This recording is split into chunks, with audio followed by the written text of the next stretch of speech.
Hello everyone, my name is Joanne Lockwood and I'm your host for the Inclusion Bites podcast. In this series I've interviewed a number of amazing people and simply had a conversation around the subject of inclusion, belonging and generally making the world a better place for everyone to thrive. If you'd like to join me in the future, then please do drop me a line to joe.lockwood@seechangehappen.co.uk. That's S-E-E changehappen.co.uk. You can catch up with all of the previous shows on iTunes, Spotify, and the usual places. So plug in your headphones, grab a decaf, and let's get going. Today is episode 44, the title, Losing the Labels. And I have the absolute honour and privilege to be joined by Briana Tucker. Briana helps her clients streamline their operations through educational and process improvement techniques. When I asked Briana to describe her superpower, she said it is her listening skills and ability to see through all of the fog. Hello, Briana. Welcome to the show. Hi, Joanne. Thanks for having me on the show today. I'm really excited to just chat with you and just have fun. So where are you based? I You're am not in the based UK, are you? I am based in Wisconsin.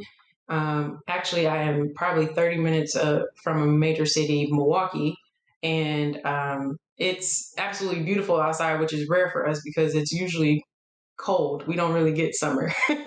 So I'm glad that I got to be in Milwaukee instead of where I'm actually living at, which is Hartford, Wisconsin.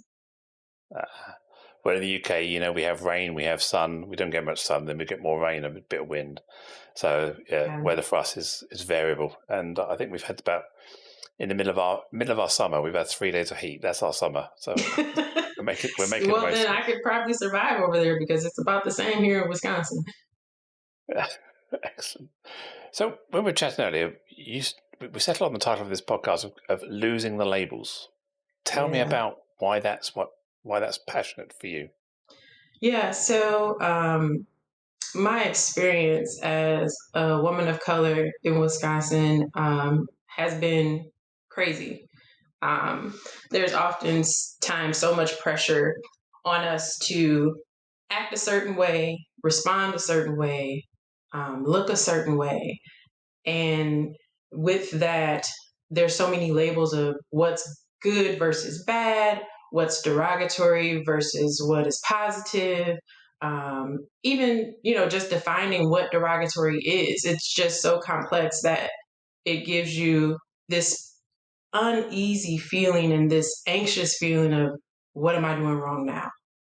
Because you're so afraid of what label you're going to get, whether it's you're ignorant or you are too aggressive or you're, just all around it's a bad feeling that people get when, they have these labels, and especially on Black women here. It's not easy to avoid those labels of angry Black woman.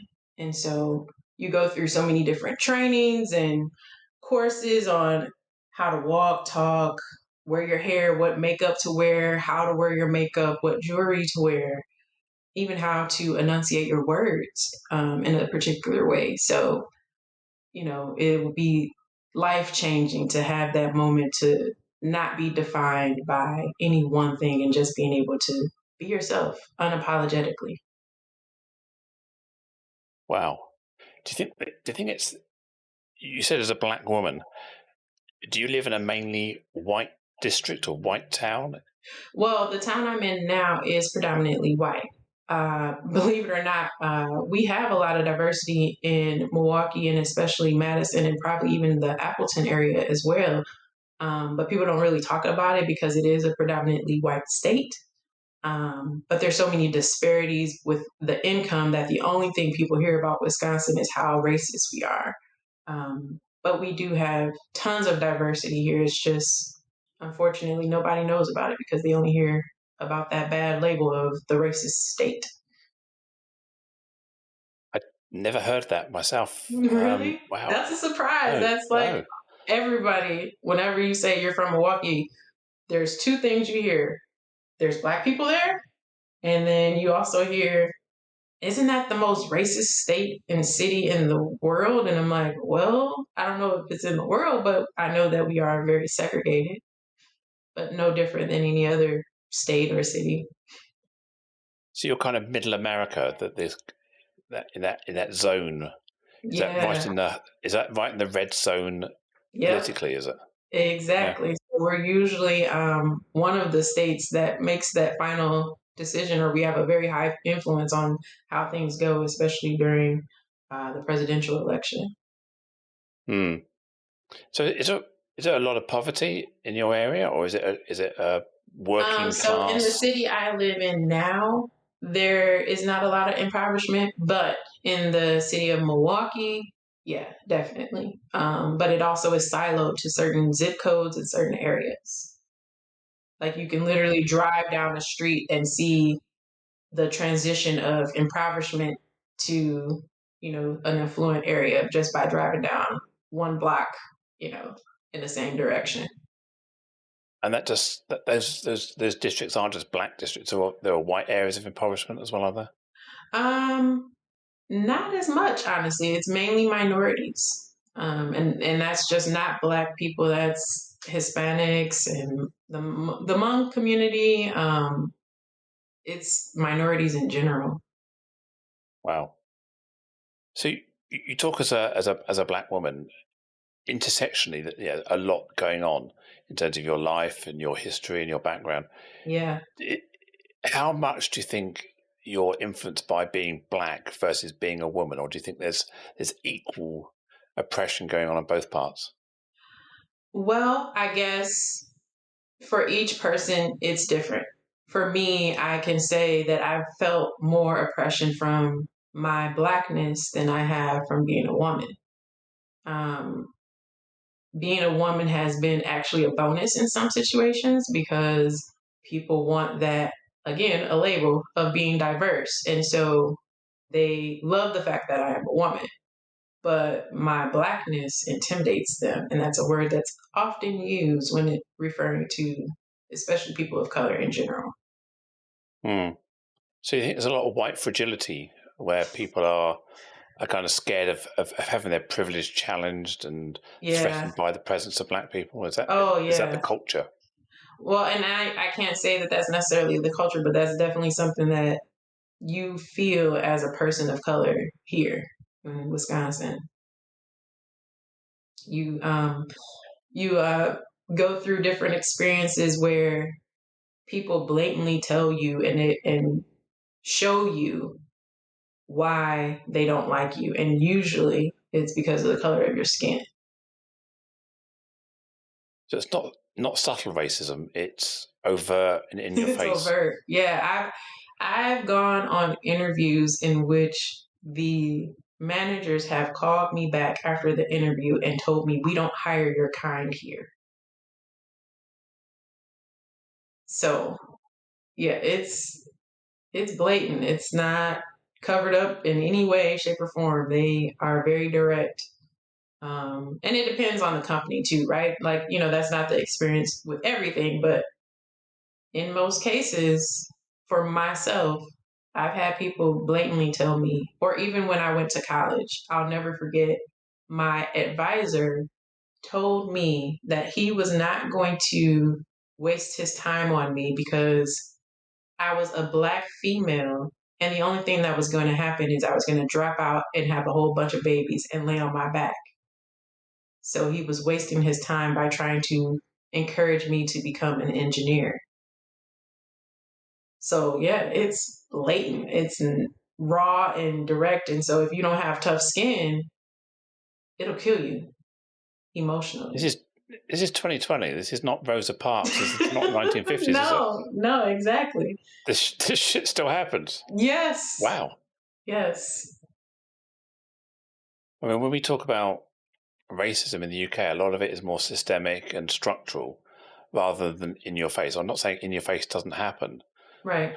but it doesn't happen to the same extent. I'm completely blown away by the overt experience you've had, Oh yeah. the Or direct even racism. Yeah. another experience for me that is like I guess, ingrained and burned into my memory is when Barack Obama got elected the first time.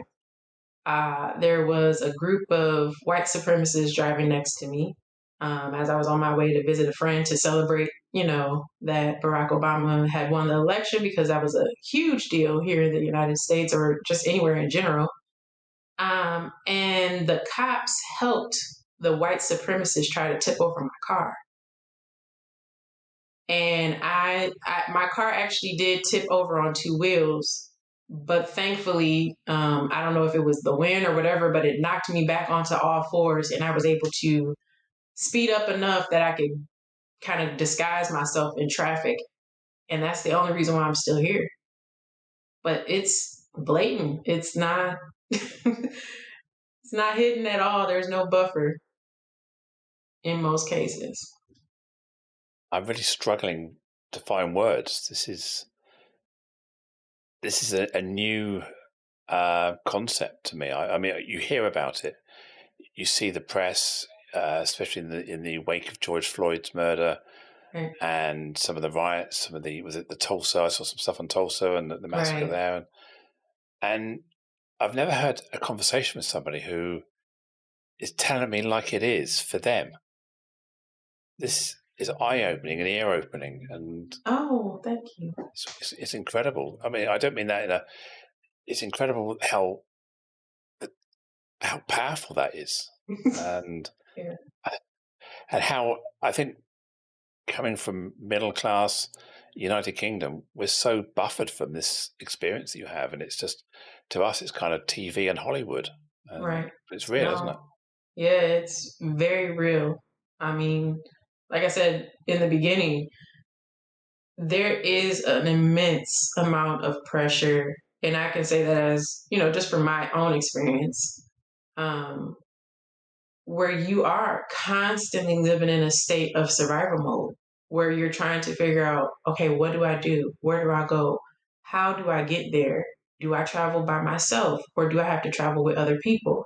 And what kinds of other people am I traveling with? Because I can't have too many white people, otherwise it looks suspicious. And I can't have too many black people because that looks suspicious.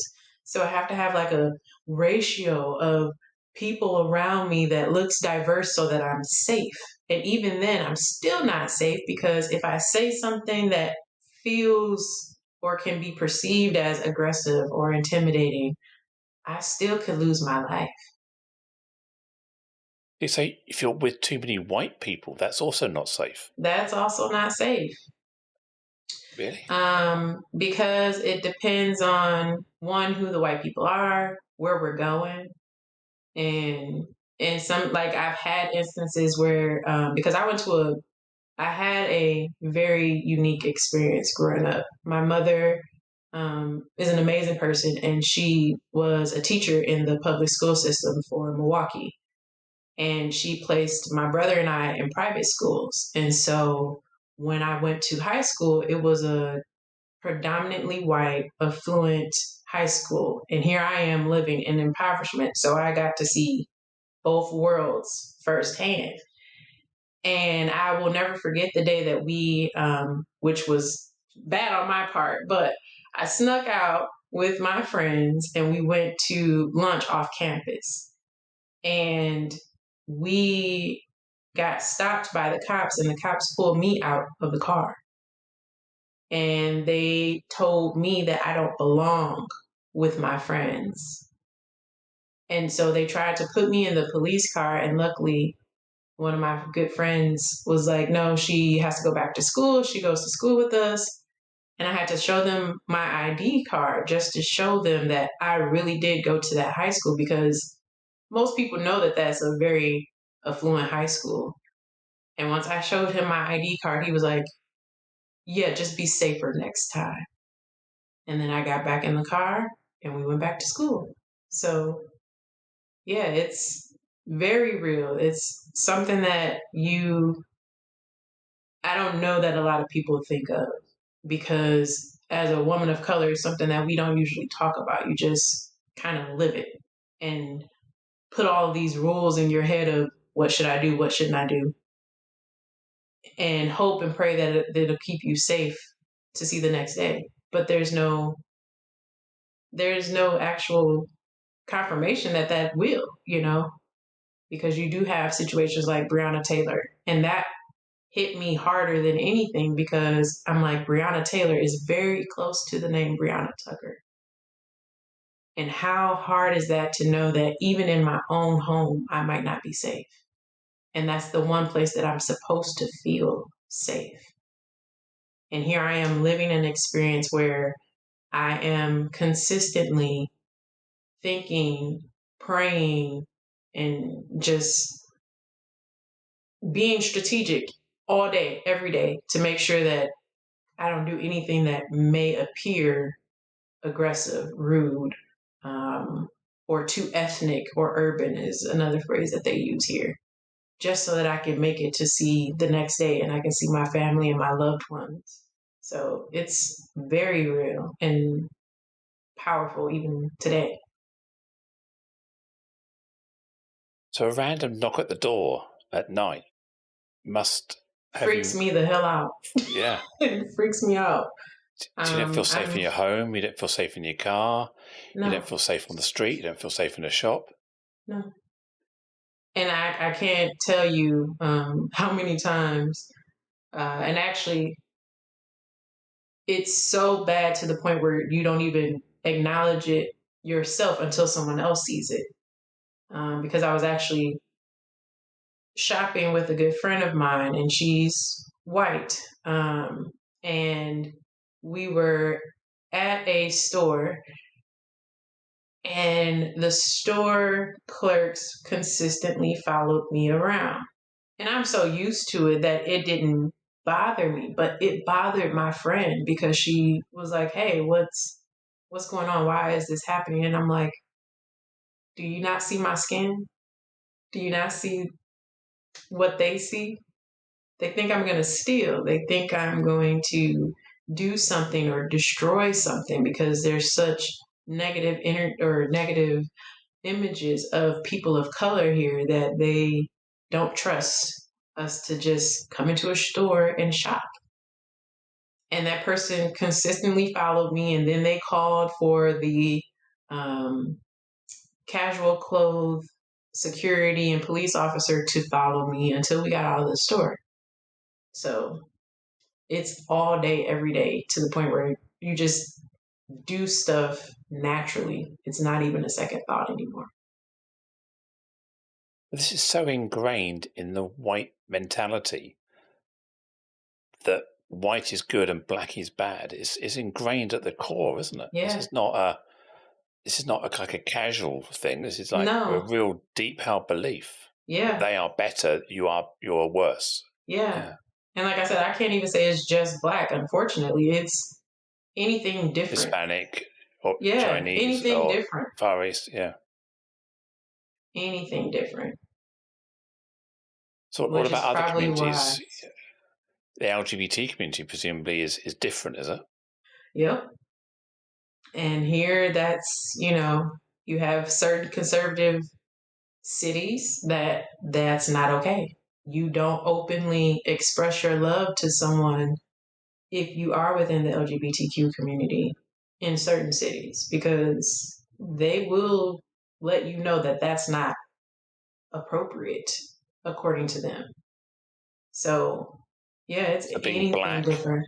being a woman, and being gay or Oh being my goodness. trans is like what that is. I I don't even know if I have the words of how much anxiety that brings to me just thinking about what that person may go through.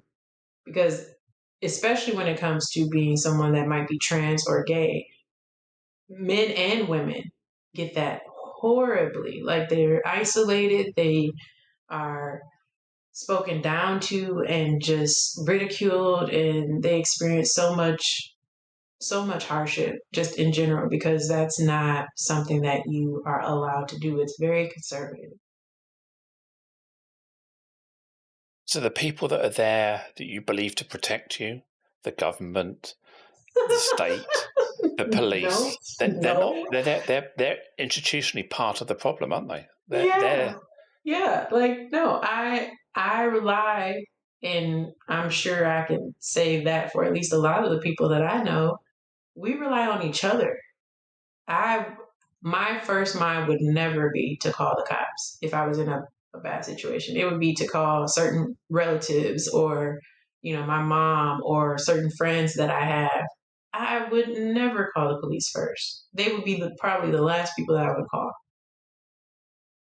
And even with lawyers, my brother, unfortunately, he had a bad experience with lawyers where the lawyer was just like, hey, you're going to go to jail either way. So just take the plea. That's a very real experience. And so, no, you just don't trust any government officials or any people that are within government because it's a pattern of, hey, you're not actually going to help me. You're only going to help yourself. It's a white judge, a white jury, Oh, white yeah. lawyers. In most cases, yeah. The white press have already found you guilty. Yep, exactly. This sounds like a story out of the 1800s, not a 2020 story. This is. I mean, I had a belief that at least things were better than they were. This sounds like no progress has been made in decades. In No, fact, worse. no. Yeah, it's,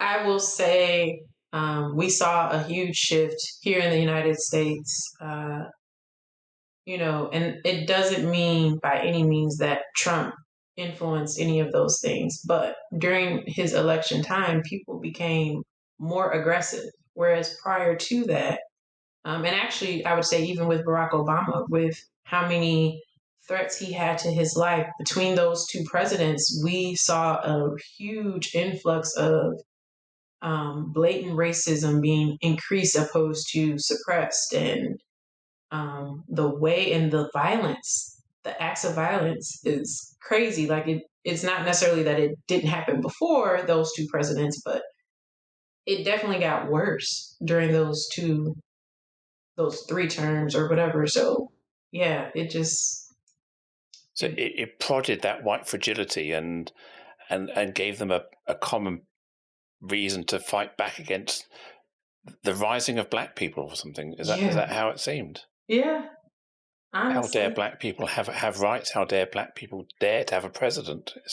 Well, and again, it wasn't just black people. It was how dare them legalize different, the marriage of two same-sex couples, or how Mm. dare they allow different things to occur that we don't like. If it's not a conservative thing, how dare they? We don't like that. We want it to be conservative. So hence this sort of demonization of liberal. Anything that's liberal or progressive is Mm-hmm. seen as anti-church, anti-Christian, anti-family values. Yep, exactly. Exactly. But your community have a faith, a religion, family values. Yeah. You don't ostracize people who are different from your faith, do you? You embrace them. Well, I will say that I was raised in a Christian household. My father was actually a minister, so I was a preacher's kid. But I actually ended up growing up to become spiritual. I don't identify within the Christian community anymore just because I didn't feel comfortable ostracizing people that didn't look like me, and especially people that identified within the LGBT community, because my experience was that people that were within that community, they were some of the greatest people. And I couldn't imagine how a God that I believe in would ostracize them and choose me, even if I was, the worst person in the world, but they were the greatest person in the world. I couldn't make that connection. I couldn't understand how that could happen. So I still obviously, know a lot about the Christian faith, the Catholic faith, because I grew up in Mm. Catholic schools. But myself personally, I identify as spiritual just because I couldn't I truly took love my neighbor as myself literal. I, Mm. I would love myself unconditionally. So the only thing I can do is love everybody else that same way and show them that same respect. And especially with some of my experiences, if that's my story and every person is an individual book and an individual story, I don't know what their story is. I can only see the cover. So I don't want to do anything that's disrespectful or hurtful or that ostracizes other people, especially because I don't know their story. I don't know what happened to them in their, previous life or in the past. So that's just how I chose to live my life, is just be respectful and kind and loving to everybody because we all deserve it. Mm. Yeah, I'm certainly not religious, but I do have a kind of spirituality, and I believe in that inner voice, that inner calm, that more Buddhist, I suppose, as a Yeah, sort of a mantra. But you're right, that love thy neighbor as you'd love yourself sort of religion. For my interpretation is that religion shouldn't teach you to hate, or it doesn't teach you to hate. right. That's It a human shouldn't. thing, isn't it? That's a Yeah, human thing. yep, Judgment is a human thing, not a spiritual or exactly. godly thing. Right. And for me Mm. too, it was, if we're all created in his image, then we're all great. We're all amazing in our own Well, way. none of us are mistakes. And If none God of is us are perfect, mistakes. we're not mistakes, are we? Right. Everything is perfect. So, Right. no, So as I say, there's so many challenges and contrary messages in text. I'm quite comfortable being spiritual, not religious. And yeah, likewise. mm. So your business, uh, Browning BC, is it? Yeah, That's Browning it's Business your business. Consulting. Yeah. What is you've got a DNI focus? What is it you're doing? Working with companies? Yeah, so actually, there are two different companies. Browning Business Consulting, I focus on process improvement. And essentially, what I do is I work with my clients to lay a good foundation so that they understand what are my operations. I need to be able to always answer the five questions: who, what, when, where, and why. Like, and you start with the what. What are you trying to accomplish? Okay, who do you need in order to accomplish that? How are they going to help you? When should they help you? And why are they important to that process? So, helping them critically think and make sure that every decision they're making operationally answers those five questions so that it is a strategic way of how they do their operations. And, you're also giving that view of, is this efficient? Is this not efficient? Opposed to right or wrong. That has been, what's really catapulted my clients into business growth and development. And it makes it simple opposed to, trying to speak from this academia level. It brings it personal and something easily relatable. And then I have a partnership with someone that's in HR here in the States. She's amazing, and it's called DE&I Associates. I mean, Advocates, I'm sorry. And there, what we're doing is we are utilizing the local talent that are already in diversity and inclusion. I know that I am not an expert in that realm. I know what my lived experience is, but I can't speak for everyone. And I know that there are people that have actually taken the time to educate themselves, to go through the different trainings and etc., so that they can appropriately teach those subjects, help people understand the difference between conscious and unconscious biases. So we use those subject matter experts to kind of take people through diversity school. So you go through a couple different workshops with different subject matter experts. It's not just one, you're going through multiple. And then my partner and I are working with you strategically to make sure, one, you are inclusive in your hiring process, because she's an HR expert and brilliant. Like I said, she's absolutely brilliant. So she helps them make sure that their job descriptions are written in a way that is inclusive for everyone. And then I, on the other side, come in and help you look at your operations and see, okay, are you doing things in a way that is accessible for other people and not just the typical, hey, I am, maybe able-bodied person, or I'm a person that's able to visually see things easily. So two different businesses, but kind of the same Mm. thing. And obviously, with my own personal business, I just try to do my best to incorporate the things that I'm doing for the DE&I business within my Browning business consulting business, and making sure that people understand that for me and Browning business consulting, diversity is more than just a word. It's it's my lived experience. And so as a person, you are going to be treated only as a person. I am not going to do anything to you or disrespect you or talk down to you or demean you or try to make it seem as if I'm so educated and you're not. I'm going to make sure that your experience is the opposite of what I experienced.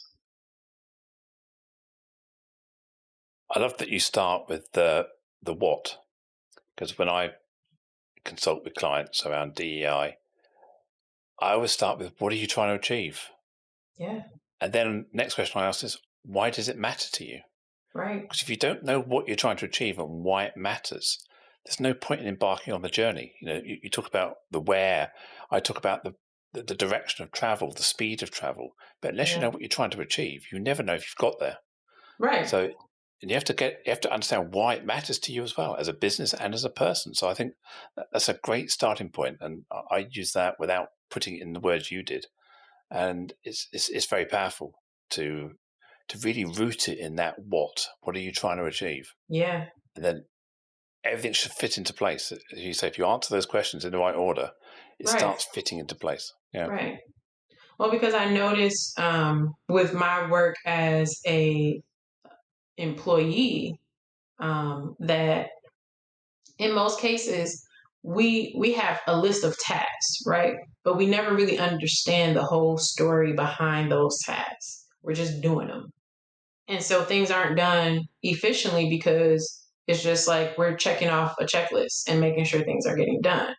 Whereas if you're critically answering those questions, then you're starting to think, okay, how do these tasks relate to one another? And are these tasks even necessary in order to accomplish what we're trying to accomplish? Because usually in business, there's multi levels, right? Um, you have your business goals, and then you have your operational goals, and then within those operational goals you'll probably have even more goals, as far as like how you accomplish those different tasks.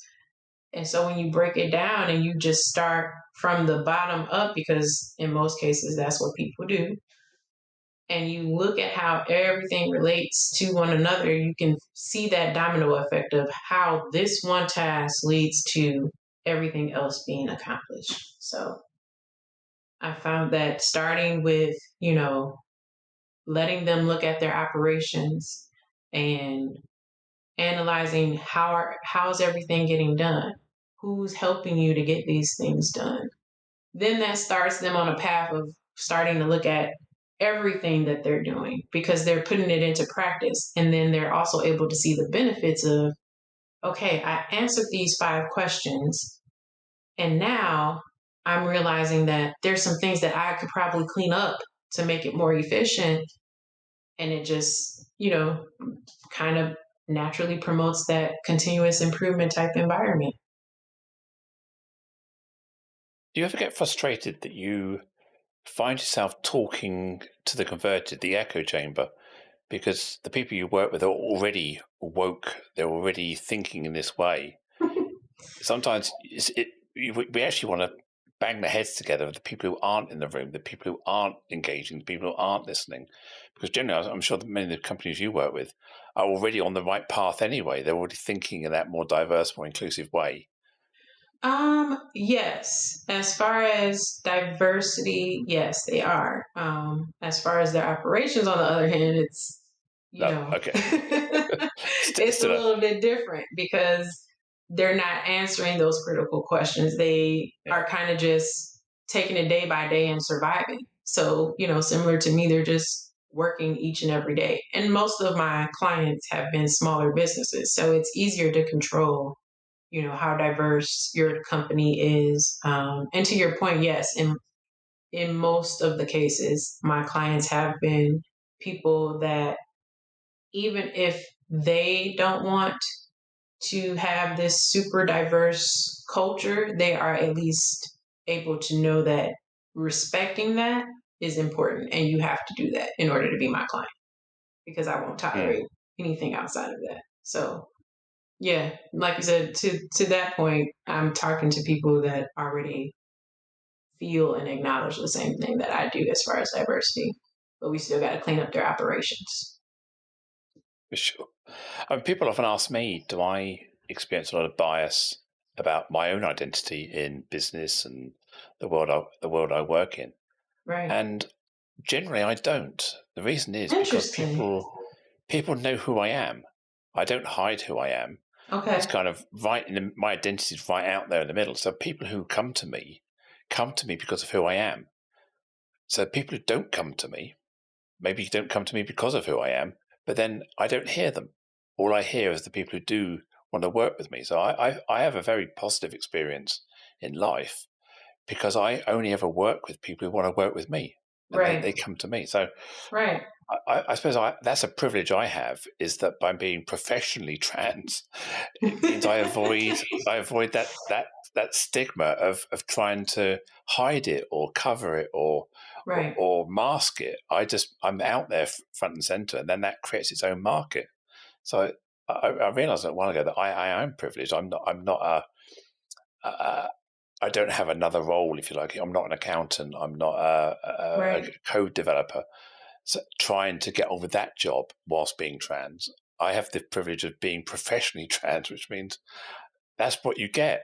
So Yep. That's what you're I getting. don't. That's what you're going to get. So in a way, it's a superpower, or at least it Yeah, it helps me. is. It Um, definitely is. and I guess you're working with mainly black-owned businesses, so being black helps you with those businesses, does it? Well, actually, I my most of my clients are white, so Wow. Okay. you know, Does that uh, go against the grain in terms of the societal expectations? I mean, from when you were talking earlier, it sounded like you were more likely to be rejected. But there's obviously a community or a side of your society that is open, it is yeah, inclusive. yeah. Ironically, none of my clients live in Wisconsin, but Right, okay. Okay. So yeah, outside of the that's borders. pretty much, yeah. They're outside of the borders. They're East Coast, Southwest part of Right. the United States. So I think obviously, and that's another thing that's kind of interesting, I guess, about the United States is the way people embrace cultures and diversity in different areas is crazy. You can literally actually see and feel how even city by city within some of the states that diversity is accepted or not. So yeah, ironically, most of my clients have been white women. Ironically, Well, that's fantastic, isn't it? yeah. It means you, yeah. Um, so has the world changed where you are locally in the last 18 months since George Floyd, or has it got, is it Um, heightened awareness? I mean, I think it's more heightened awareness.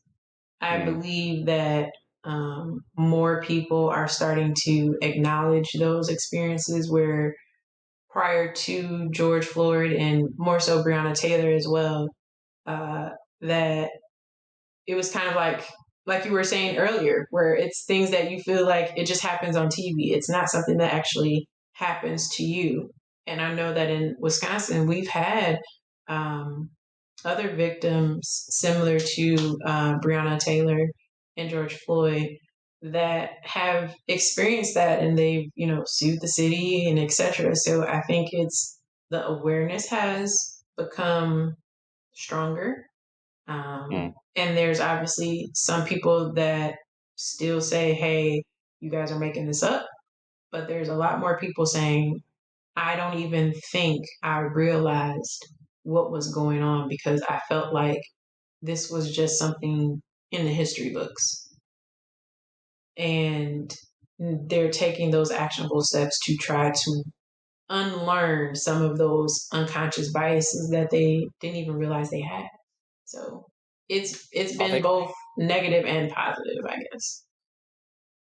are they conscious or unconscious? I mean, a lot of these I sounds think like a combination, to be ingrained hate, honest. isn't it? Yeah, It's it's cultural hate.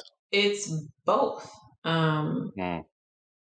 And that the biggest difference is the acknowledgement of it, right? Because Mm. in some cases, yes, you are raised a certain way. You might be raised to think, like, I remember one person told me that she was raised to think that Black people were inherently ignorant, and that, Hispanic people were inherently hard workers and that they were only good for labor work.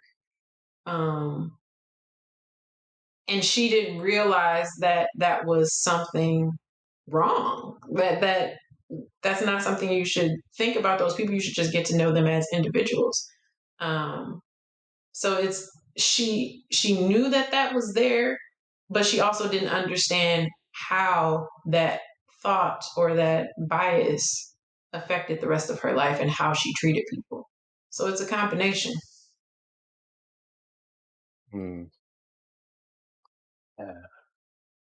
I'm still struggling to find some words after listening to you speak all the time. It's such a different world that you're telling me about that I had no appreciation existed. All I've seen is the Hollywood representation, the CNN representation, Well, and never now you the know a real yeah, person that has yeah. experienced that consistently throughout her entire life. I mean, the stories are endless, even from, I remember, or another example, I should say, of how things happen here is I typically wear protective styling for my hair.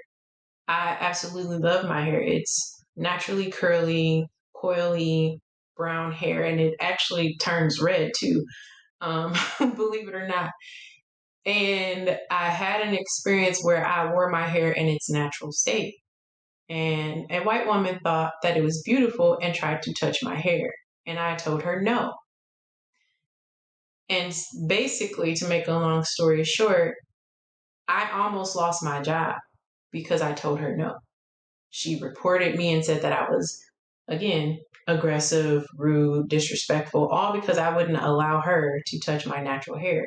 Because I knew, hey, Black hair is beautiful, but it takes a lot of work for us to maintain it and protect it and, make sure that it's healthy. And I'm like, literally, this is a 2 to 3 day process to get my hair the way that it needs to be. So I don't want you touching my hair because that means I have to start this process over. And I usually only do that on weekends. And how about just respect the fact that I need personal space and respect that I want my personal space. But yeah, she reported me and said that I was being rude and aggressive and mean. And thankfully, again, other people came and said, hey, that wasn't the situation. Like, Briana just said no. And the lady continued to try to touch her hair, and she said no again. And then eventually Briana walked away. But that's kind of the story here, or at least for me, is I have so many experiences where if it wasn't for other people validating the experience that I was living, no one would believe me. Mm. I mean, I've got black friends in the UK, and they tell me they're often getting people touching their hair Oh, or yeah. asking about the hair. The hair is always a big deal, Yeah. and it's another microaggression. It just becomes a kind of here we go again, doesn't it? Yep. Exactly. Exactly. And like I said, the irony is even when you say no, it's like I don't care that you said no. I'm going to do it anyway because that's what I Mm. want to do.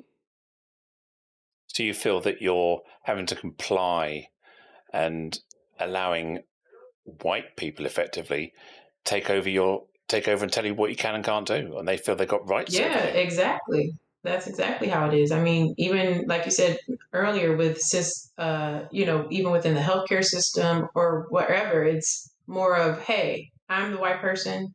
I'm gonna tell you what you should do, and you're just gonna do it. And if you don't do it and you don't comply, then this is what's gonna happen to you. Even down to healthcare.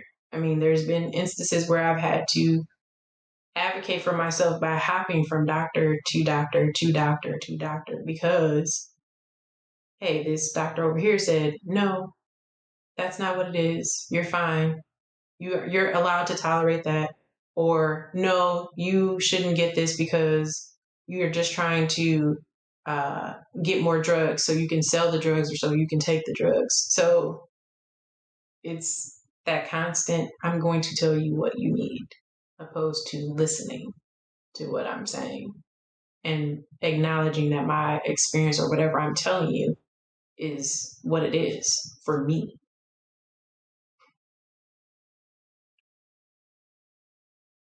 I mean, again, listen to you. This incredible stories around this white or privileged entitlement that occurs, and it occurs in the UK, but never to the extent you describe it. Is there optimism for the future? I mean, can you see Oh yeah. things changing? Oh, definitely. I would say, especially here in Wisconsin, I have seen quite a bit, like I was talking about earlier, where that conscious unconscious bias combination is being acknowledged now. And so a lot of people are wanting to have those conversations to see, okay, what have we been doing? Because similar to you, it's like I'm so disconnected from this, and there's things that I'm doing that I don't even realize I'm doing. I want to learn.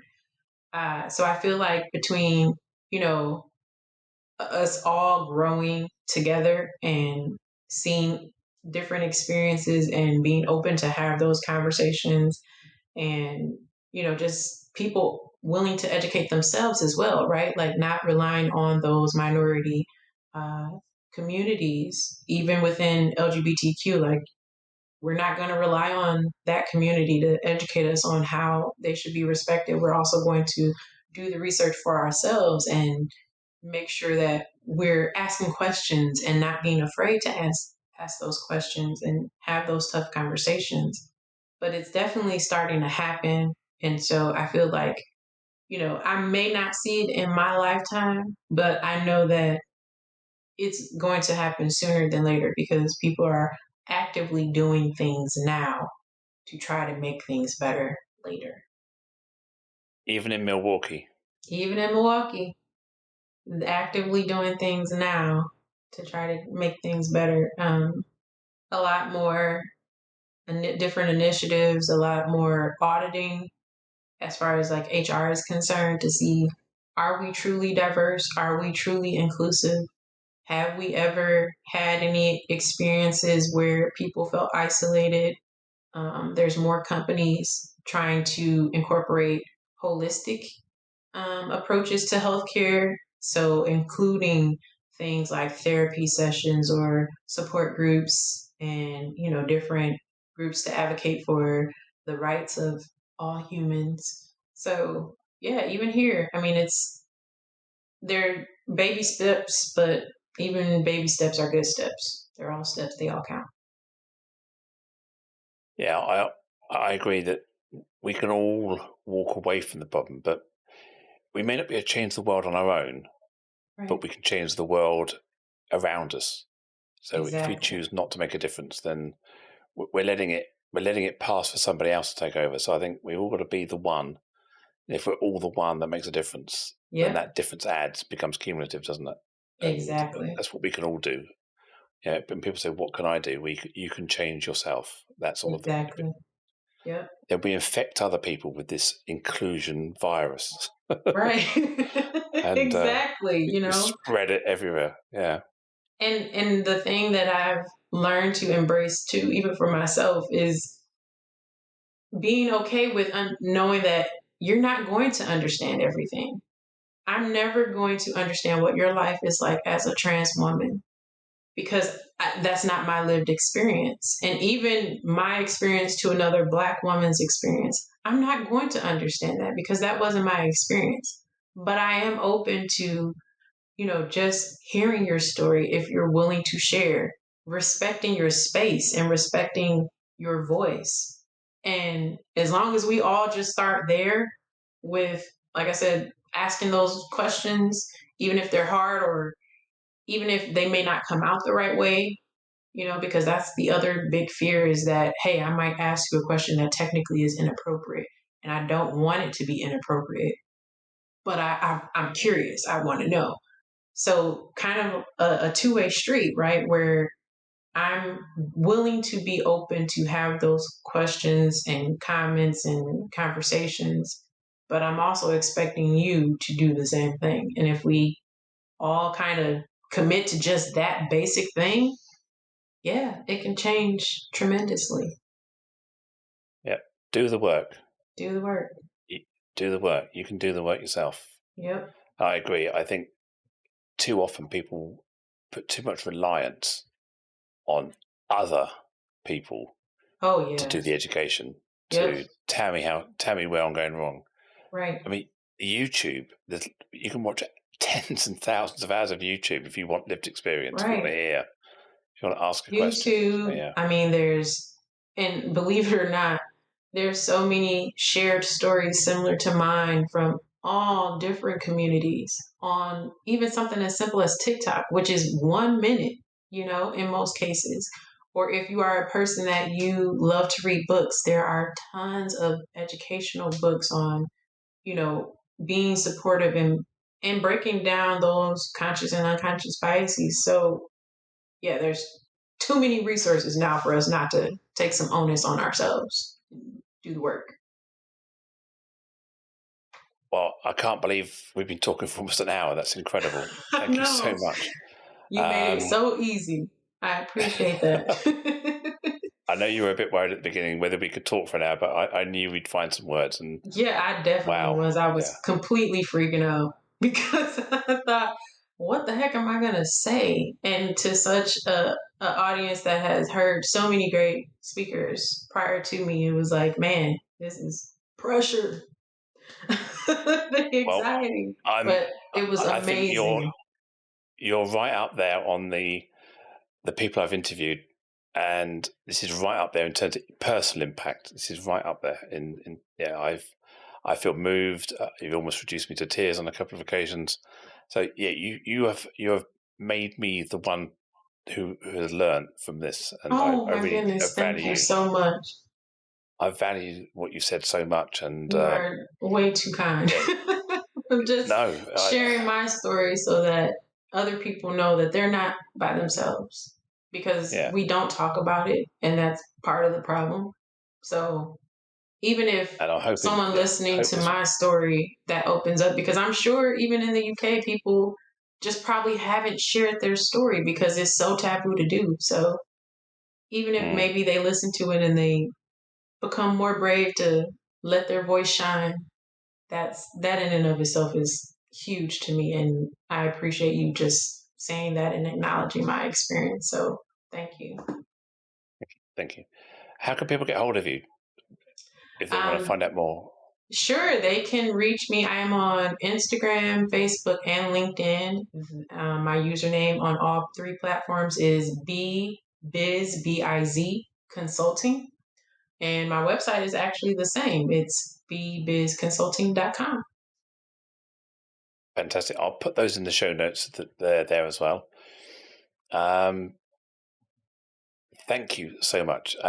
So a huge thank you for the listeners for tuning in, for listening, for making it to the end. And I'm sure, like me, you could have listened for another hour or so. This has been amazing. So do subscribe because you'll hear future episodes of the Inclusion Bites podcast. That's BITES. Tell your friends, tell your colleagues so that they can share in these stories as well. I've got a number of other exciting guests lined up that I'm sure you'll be equally inspired by over the next few weeks and months. And of course, if you'd like to be a guest, please let me know. And I'd always welcome feedback, suggestions on future shows and how we can improve this to joe.lockwood@seechangehappen.co.uk. And finally, my name is Joanne Lockwood. It's been an absolute pleasure to host this podcast for you today. Catch you next time. Bye.